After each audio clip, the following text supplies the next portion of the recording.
Sunday is a ফান্ডে, we all know that. সেদিন সকাল থেকেই বাইরে বৃষ্টি পড়ছিল, আর অনেক দিন পর এমন একটা সানডে পেলাম যেদিন একটু বেরিয়ে এনজয় করার প্ল্যানও হলো। মানডে থেকে ফ্রাইডে পর্যন্ত পুরো দমে কাজ, রিসার্চ, ক্লাসে সব কিছু নিয়ে বিজি থাকি।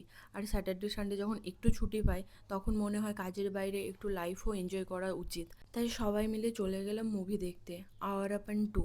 অনেক দিন পর ইমরান হাসমিকে এভাবে বড় পর্দায় দেখতে বেশ ভালো লাগছিল। মুভি দেখতে দেখতে একটা প্রপার নস্টালজিক ফিলিং হচ্ছিল। গানগুলো সেই ওল্ড স্কুল ভাইব, সামহাও একটা অন্যরকম ফিল হচ্ছিল।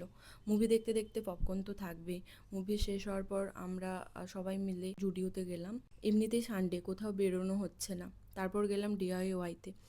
আর সেখানে গিয়ে যা হওয়ার তাই হলো, প্রয়োজনীয় জিনিসের থেকে আননেসেসারি কিউট জিনিসই বেশি কিনে ফেললাম। কিন্তু অনেস্টলি জিনিসগুলো এত কিউট ছিল যে না কিনে থাকাও কঠিন ছিল। কী কী কিনেছি সেটা অবশ্যই একটা ছোট ভিডিওতে দেখাবো, কারণ সত্যি বলছি বেশ কিছু জিনিস খুবই কিউট। আর এভাবেই মুভি, ফ্রেন্ড, শপিং আর একটু র্যান্ডম ওয়ান্ডারিংয়ের মধ্যে পুরো সানডেটা কেটে গেল। আমরা অনেক সময় শুধু কাজ করতে করতে ভুলে যাই যে life is not only about being productive.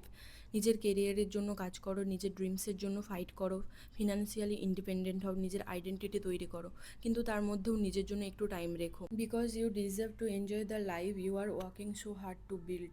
So yes, Sunday was definitely a fun day for me.